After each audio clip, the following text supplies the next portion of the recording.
Hello everybody and welcome to RPG Site's Awards for 2015. I'm Alex Donaldson, the Editor-in-Chief over on RPGsite.net, and this is just a wrap-up video of what we've decided are our award winners for 2015 in a variety of categories.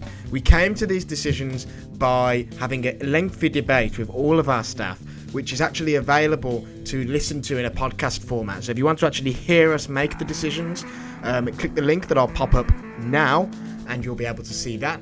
There's also a text article on the site if you want to read a version of this. I'll pop a link to that up also. And yeah, in this first video, which is part one, we're going to go over a couple of different categories. The first is Best Tangential. So that's a game that isn't an RPG, but a game that we feel RPG fans would be a big fan of. The second is Best Writing and Story Execution, which is pretty self-explanatory.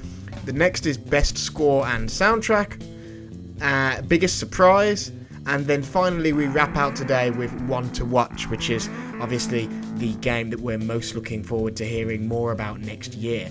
So yeah, that's what this is going to be today. We're about to head into those awards and then we'll have another part 2 with a few more awards to follow also. So enjoy, and if you're watching this as it goes up, Happy New Year!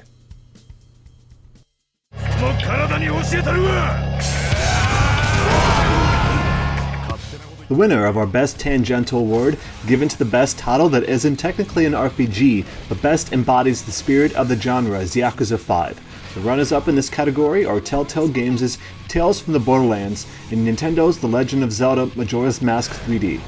The truly brilliant thing about Yakuza 5 is how well it presents a plethora of choices to the player, while also maintaining a sharp focus on the overarching narrative that draws one into the vision of Japan's criminal underworld, a world jam-packed full of things to do. Not only does that mean getting into fights and learning new skills, but also heading to Club Sega to enjoy some Virtua Fighter 2, playing a little Aladdin Pachinko at the parlor, or visiting the local convenience store to read manga. The series has never been bigger or better and earns its place as one of the best releases this year.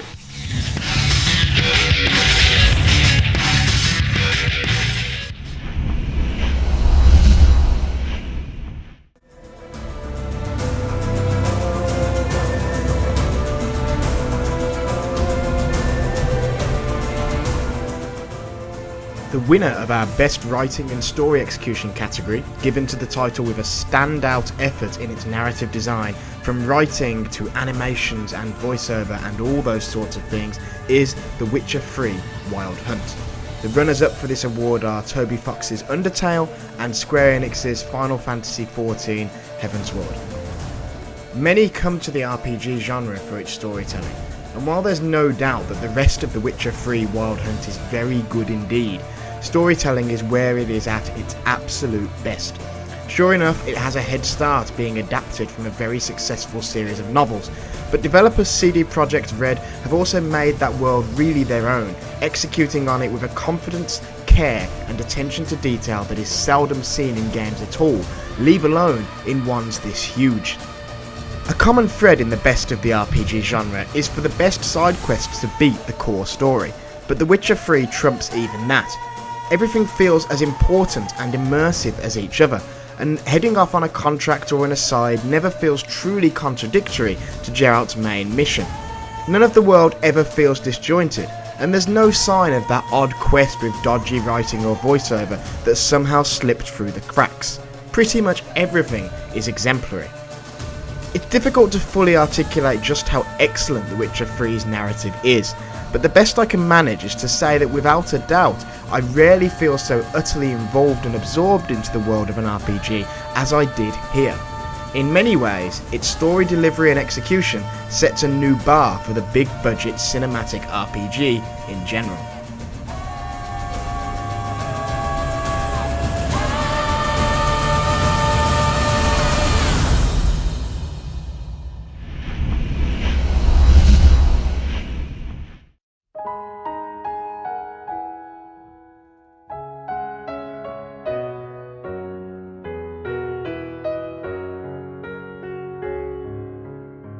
The winner of our Best Soundtrack Award, given to the game with a score that excels above the typical and enhances the storytelling experience, is Final Fantasy XIV Heavensward. The runners-up in this category are Falcom's Legacy of Heroes, Trails in the Sky 2nd Chapter, and Toby Fox's Undertale. A game's soundtrack is its lifeblood. Not only does it help set the tone, but music itself can draw out emotion and allow us to become further invested in a genre as rich as the RPG. From cutscenes to field exploration, down to title screens and menus, music is what connects us to these worlds. This year, no game did just that quite as much as Final Fantasy XIV Heavensward. Despite being an MMORPG, and an expansion no less, Heavensward has more content than most single-player releases, and its soundtrack is amongst the fullest and most varied in both style, arrangement of classic themes, and the way each theme is attached to the game. Ultimately, sound director Masayoshi Soken has managed to put together a score so unique but so decidedly Final Fantasy, with each track falling into place from the stirring instrumental renditions of Uematsu's newly penned vocal theme to the rock-inspired ballads found in the more focused theme fights and raid environments. Many of his sounds aren't quite what you would expect given the series' history, but that's just the best part about it. The player never knows what to expect. It's that feeling of mystery, the feeling of emotion that really brings the game's soundtrack together. The main theme, Dragon Song, is so expertly weaved throughout much of the narrative and field music to help paint the somber mood of the war-torn nation of Ishgard, and the 1,000-year Dragon Song war that the Warriors of Light find themselves embroiled in. Battle music especially has been further refined, taking cues from the heavier beats of Heavensward's main scenario, but blended seamlessly with each transition from towns to fields, progressing from area to area with something new. It's the connection of all of these musical themes that really express how well put together the soundtrack really is.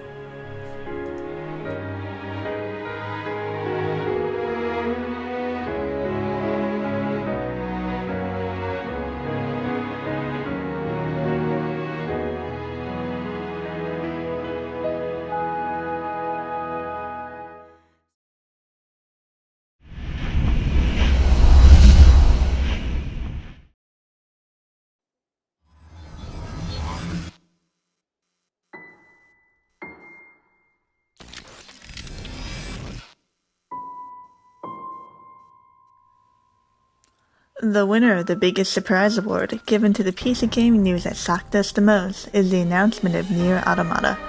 Runner-ups in this category are the reveal of the Final Fantasy VII Remake and the announcement of Shenmue 3. NieR is a divisive title, but those that can look past its gameplay quirks praise the title for its amazing and emotional plot that throw players for a loop. Sadly, after the completion of NieR, the game's developer Cavia closed, making it seem as though there would never be a continuation of NieR or the developer's other major series, Drakengard. Of course, Square Enix surprised us all in 2013 when they announced Drakengard 3, but with a less than stellar reception, it seemed unlikely Square Enix would take such a gamble again. Then, at E3, it happened, and Square Enix gave us a small taste of NieR Automata, the teaser giving us 3 important pieces of information. First was, of course, the fact that a second NieR game was going to exist, which was big news in itself. Second, Tarioka was back at the helm again, so we can be assured his dark and emotional plots were back in. Third, and almost as big of a surprise as the game announcement itself, is that Platinum Games is lending a hand in the title's development. Cavia's titles were always a bit lacking in the gameplay department, and few developers can be trusted in the craft of creating great action titles more than Platinum. This dream team is shaping up to make NieR Automata great, and its unexpected announcement is our pick for the biggest and best surprise of this year.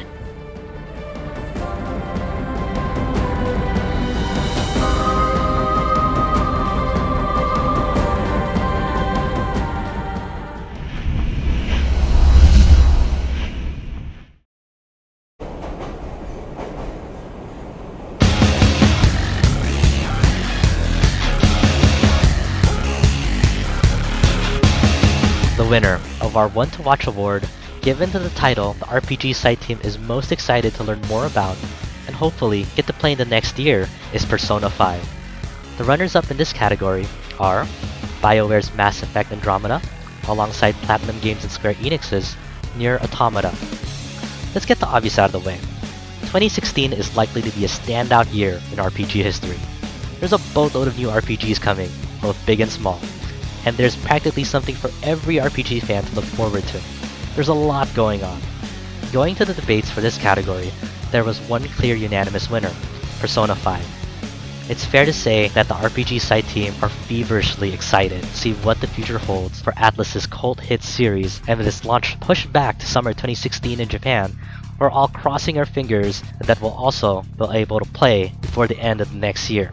While we've learned a whole lot this year in regards to the characters, the personas, the current premise, and what the game will actually look like, there are still so many mysteries to unravel about what advancements they've made to the Persona formula.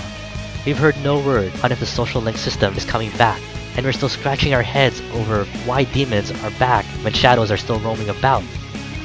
We're all at this current juncture in which they've shown just enough info to leave us wanting more. A lot more.